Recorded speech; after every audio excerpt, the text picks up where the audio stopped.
Nous. Alors je suis très content d'animer ce 1er, webinaire, d'après congé, hein. J'espère que tout le monde a passé de bonnes vacances et pour, certains chanceux qui en auront encore à venir. Alors on a décidé de traiter, alors la loi travail.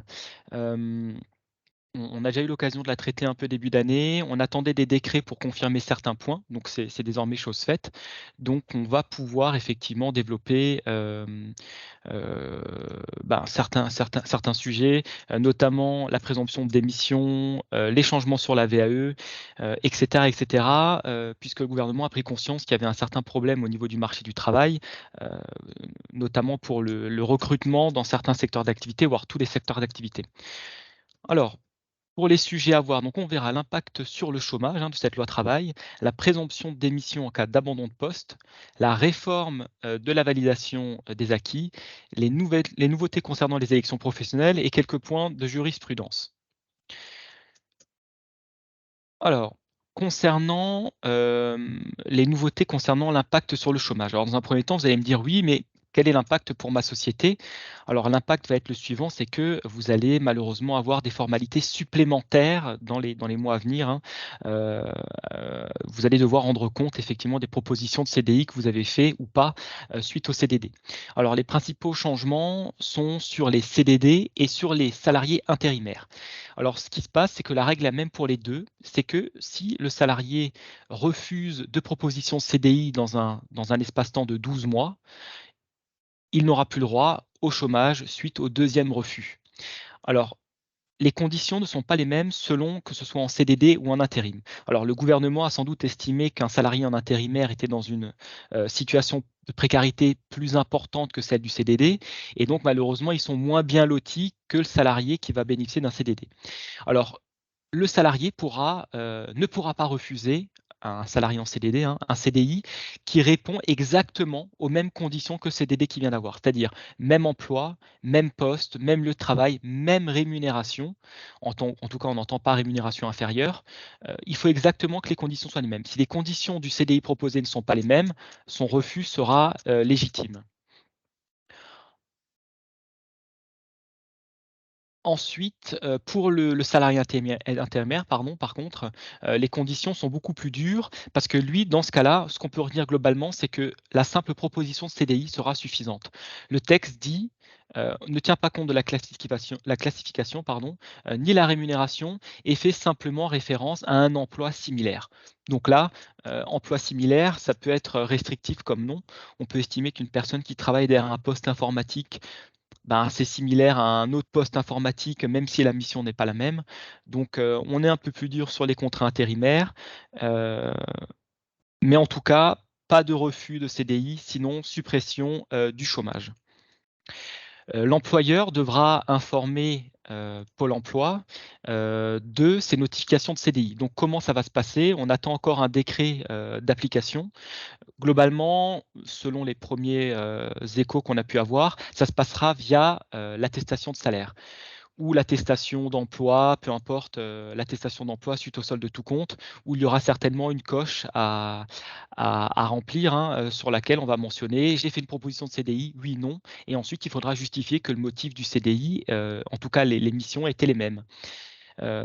Pareil, on a déjà eu, un peu ce sujet de discussion avec certains clients pour se dire: «Ben, moi, c'est simple, je demanderai oralement à mon salarié et s'il refuse, moi je vais pas m'embêter à renvoyer, la moindre notif à Pôle emploi, je mettrai que j'ai pas proposé».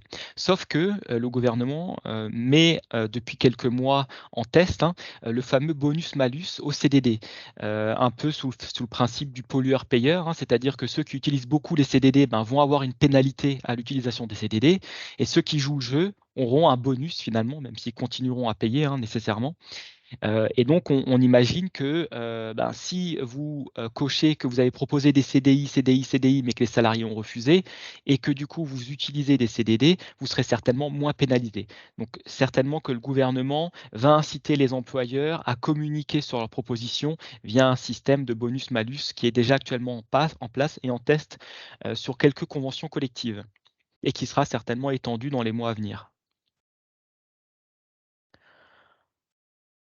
Ensuite, toujours au niveau de la réforme du chômage, on va avoir une indemnisation du chômage qui va être modulée en fonction de la conjoncture économique. Alors ils ont appelé ça le contrat cyclicité. En fait, ils se sont rendus compte que, suite à des périodes après Covid, hein, de forte activité, même si on y est encore, mais beaucoup moins qu'en 2021 et 2022, ben, finalement, on avait une forte demande, de recrutement, mais le chômage ne baissait pas en tout cas de manière aussi importante que ce qu'on aurait espéré.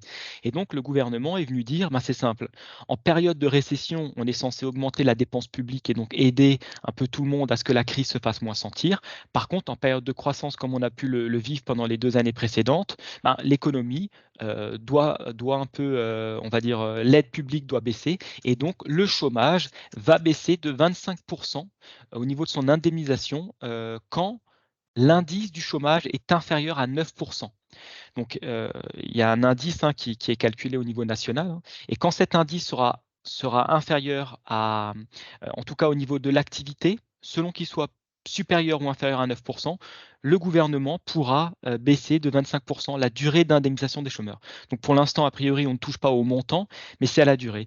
Pour que effectivement les chômeurs de longue durée, en période de forte activité, bah, reprennent un emploi plutôt que de faire venir des étrangers alors qu'on a déjà des personnes qui sont en recherche d'emploi active dans le pays.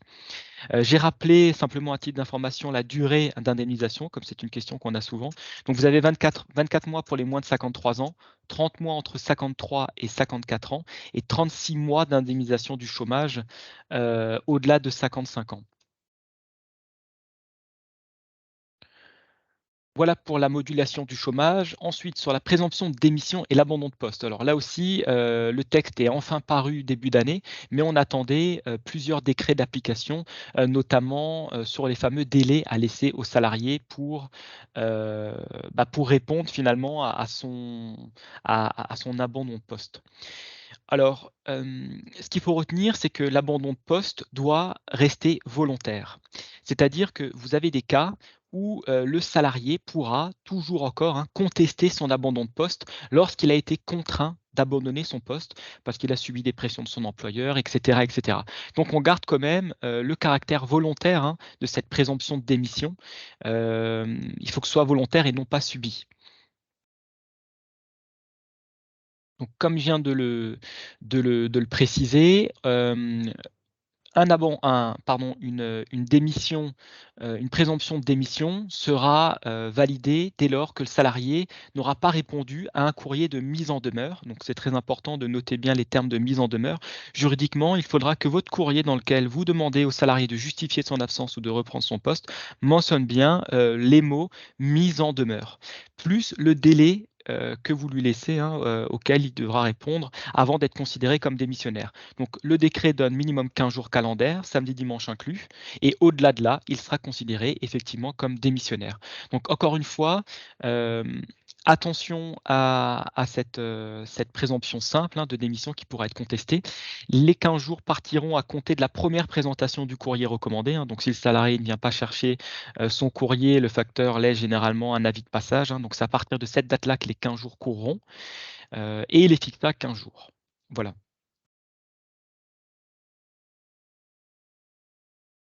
Donc le salarié pourra toujours contester cette démission, hem les textes prévoient, d'aller plus rapidement et que le salarié puisse directement passer en bureau de jugement et non plus par la conciliation. Si on y réfléchit bien, il y avait effectivement peu d'intérêt à ce qu'il y ait un bureau de conciliation. Lorsqu'on parle d'une démission, on voit bien, le salarié dire: «Bah non, moi j'ai pas démissionné», l'employeur: «Ben si».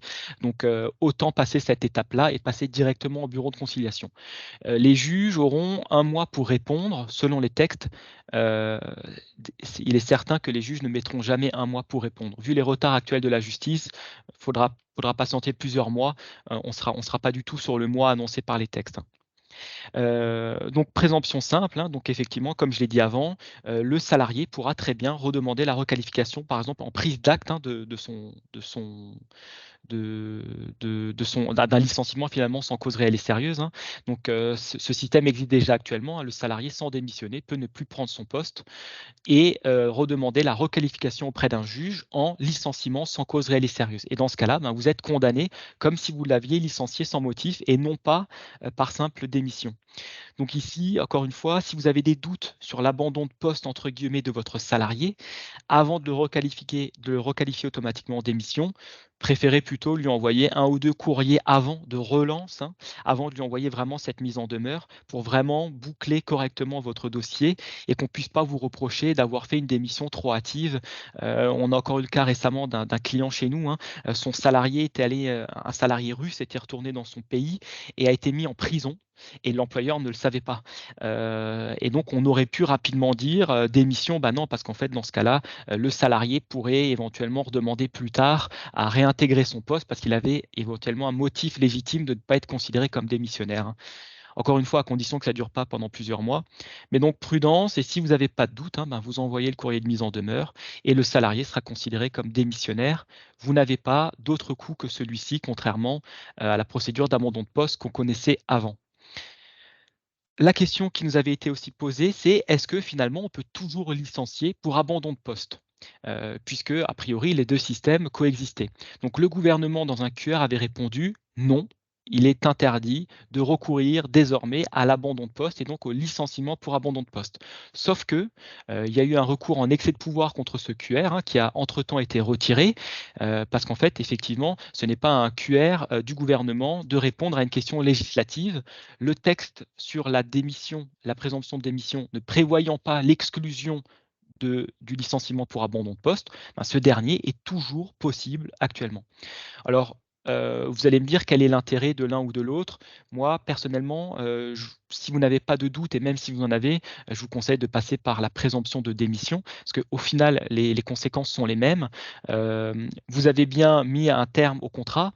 Dans un cas, c'est par un licenciement pour faute grave pour abandon de poste, pas d'indemnité de licenciement et dans l'autre cas, c'est pour démission. Donc pas d'indemnité de licenciement non plus, sauf que pour la présomption de démission, le salarié n'aura pas le droit au chômage, alors que si vous le licenciez pour abandon de poste, il aura le droit au chômage. Dans les 2 cas, c'est contestable, donc honnêtement, la présomption de démission vous coûtera beaucoup moins cher en passant par un simple courrier, hein, plutôt que de passer par une procédure de licenciement disciplinaire, sur laquelle on pourrait éventuellement vous retoquer sur, l'un ou l'autre point qui ne serait pas respecté. Voilà, ce n'est qu'un avis, hein, mais en tout cas, les 2 procédures, restent ouvertes. On voit bien qu'avant, certains salariés vous demandaient une rupture conventionnelle et lorsque vous la refusiez, ils vous faisaient un abandon de poste. Ils se faisaient licencier, ils avaient le droit au chômage. Récemment encore, on a un client, hein, le salarié a fait forcing pour une rupture conventionnelle, le client a refusé. Ben, l'abandon de poste ne marchant plus, en tout cas selon le salarié, hein, et ben, il a démissionné parce qu'il savait qu'il n'aurait pas le droit au chômage. Donc finalement, il a trouvé un autre emploi, il est encore resté quelques mois en poste et puis il a démissionné. Ce qui a facilité, malgré tout, le recrutement du client parce que du coup, il était au courant que le salarié allait partir sans subir, l'abandon de poste. Voilà pour la présomption de démission en cas d'abandon de poste, hein, donc simple courrier et présomption de démission, solde de tout compte classique, attestation, d'emploi et cetera et cetera. Concernant la réforme de la validation des acquis de l'expérience. Alors ici, encore une fois, le gouvernement s'est rendu compte, comme pas mal de nouveautés, hein, que ce système n'était pas, voire, enfin peu, voire pas utilisé du tout, hein. Donc ils sont venus, via la réforme du marché du travail, simplifier le recours à la VAE. Alors ils l'avaient déjà fait en vous imposant, vous employeur, hein, à parler de cette VAE lors des entretiens professionnels que vous devez faire tous les 2 ans avec vos salariés. Normalement, si vous faites les choses, dans les règles, dans votre trame d'entretien professionnel, vous avez une partie, avez-vous, discuté avec votre salarié de la VAE? Oui, non, à cocher et là, vous devez obligatoirement parler de la VAE à votre salarié. Donc la VAE, c'est simplement le fait de pouvoir valider par un diplôme, hein, une expérience que le salarié a eue au sein de son activité. Ou pas d'ailleurs, hein. Le texte est venu changer aussi, hein, la VAE s'applique désormais aux salariés et aux non salariés. On peut prendre ici par exemple le cas des aides à domicile.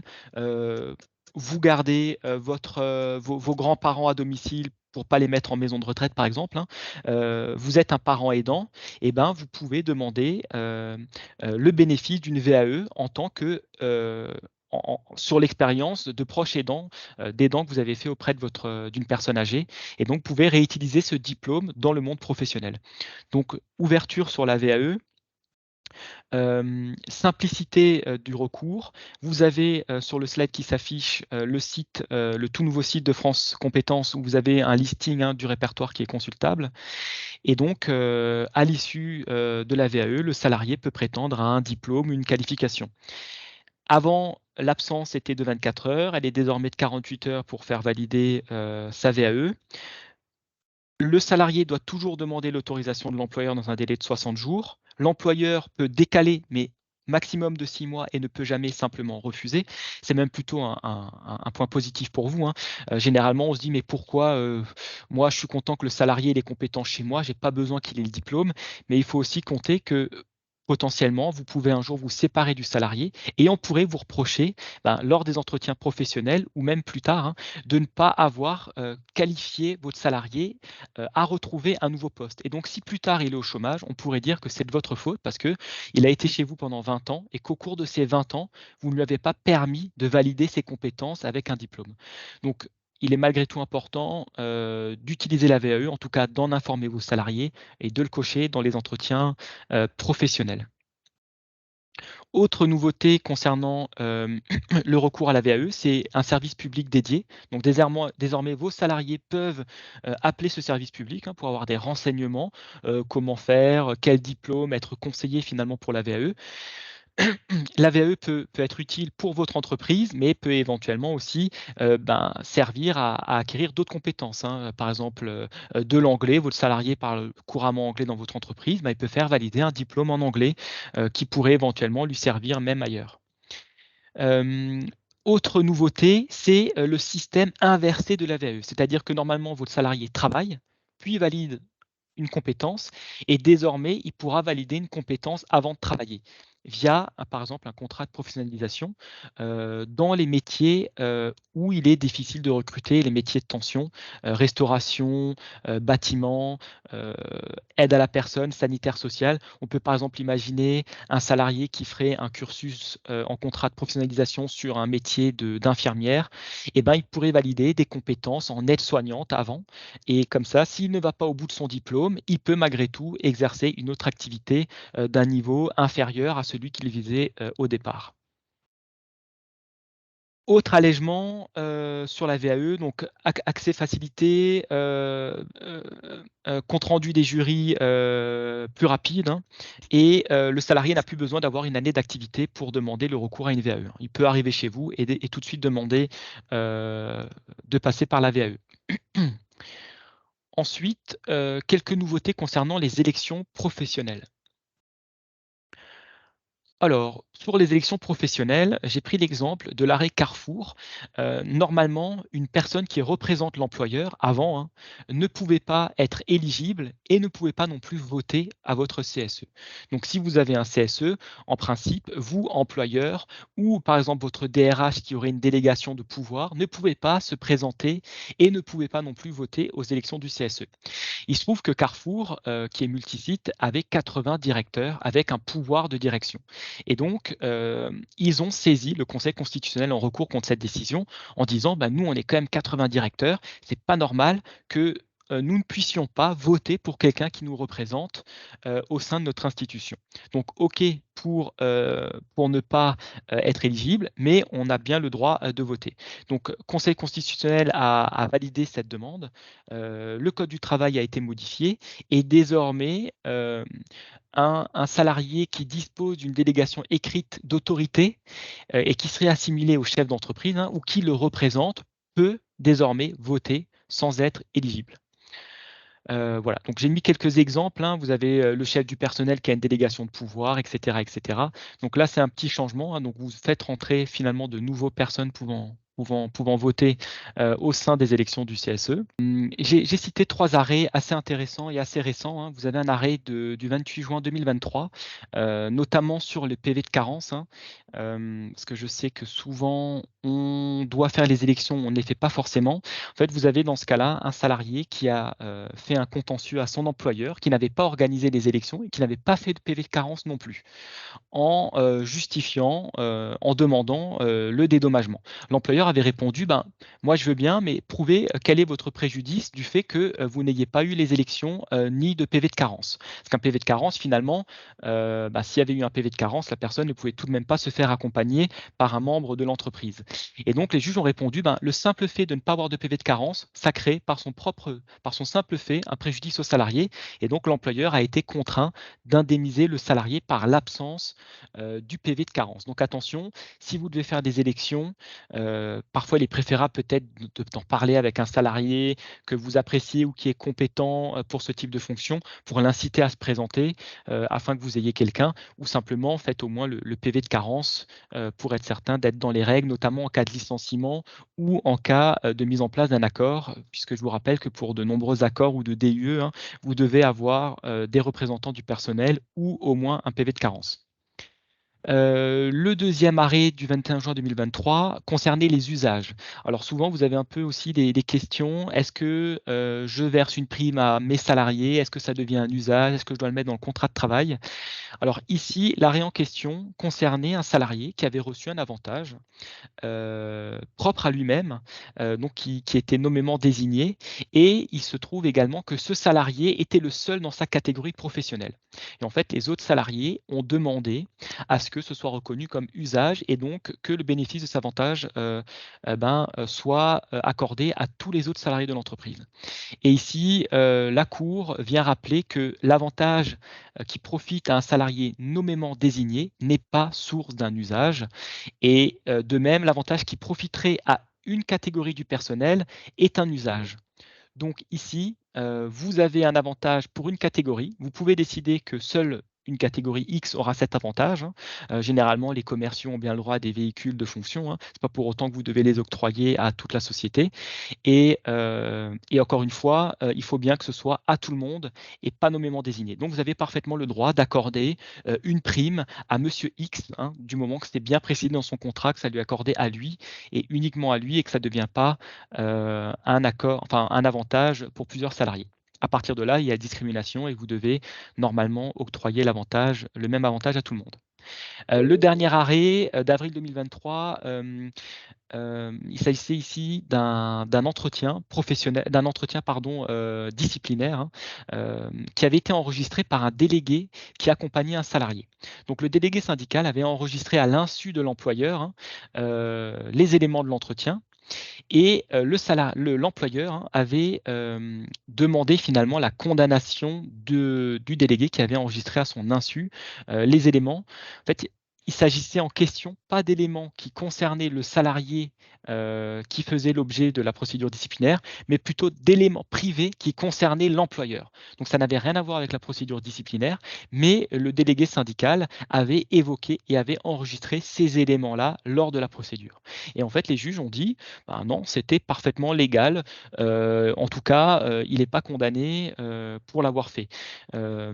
Ces propos, même s'ils concernaient des faits privés tenus dans un lieu privé, donc ailleurs, hein, qui en sont rappelés lors de cet entretien, sont utilisables et sont parfaitement légitimes.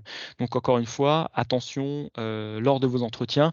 On voit bien, c'était surtout ici pour rappeler que les juges sont de plus en plus ouverts, à la preuve, hein, et on le voit tous les ans avec de nouveaux arrêts qui laissent de plus en plus de liberté sur, le type de preuve utilisable lors des contentieux. Voilà pour le dernier arrêt que je souhaitais évoquer. On a déjà, dépassé de 5 minutes le temps de questions-réponses. Si vous avez encore des questions, notamment sur l'abandon de poste, sur la VAE, n'hésitez pas à les poser dans le chat et si jamais, vous pouvez toujours revenir vers moi plus tard, sur les sujets. Je sais que généralement, on pense à ces questions que quand on est dedans, mais c'est vrai qu'il est important de faire notamment les entretiens professionnels, hein, avec le bilan tous les 6 ans et de répondre aux questions des VAE. On mesure pas forcément l'impact, qu'on peut avoir actuellement, que ces nouveautés vont avoir maintenant, mais on s'en rendra compte plus tard, notamment quand votre salarié quittera l'entreprise et que potentiellement, il sera en mesure, dans 10 ans, de vous poursuivre parce qu'il n'a pas eu les formations nécessaires à son maintien dans l'emploi.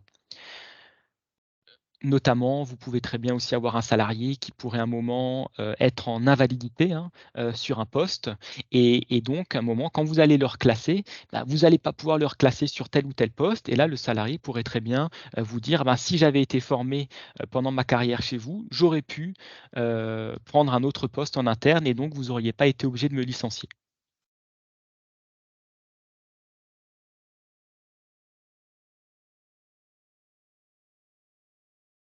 Bon, bah, on arrive au bout. Je vous donne d'ores et déjà rendez-vous, le mois prochain, sur le prochain sujet d'actualité. Cette année, effectivement, en mois de septembre a été un peu moins riche que l'année dernière. En août, je ne sais pas si vous vous souvenez, nous avions eu 2 gros textes de loi, de mémoire, c'était du 16 août 2022 et donc le sujet d'actualité d'été avec, les primes Macron avait été assez intense. Là, le gouvernement était plutôt focus sur le sujet des retraites et donc à simplement valider au moins les décrets, de cette fameuse loi marché du travail, hein, de début d'année. Voilà, bah, je vous souhaite une, très bonne, fin d'après-midi et je vous donne, rendez-vous le mois prochain. Merci beaucoup. Au revoir.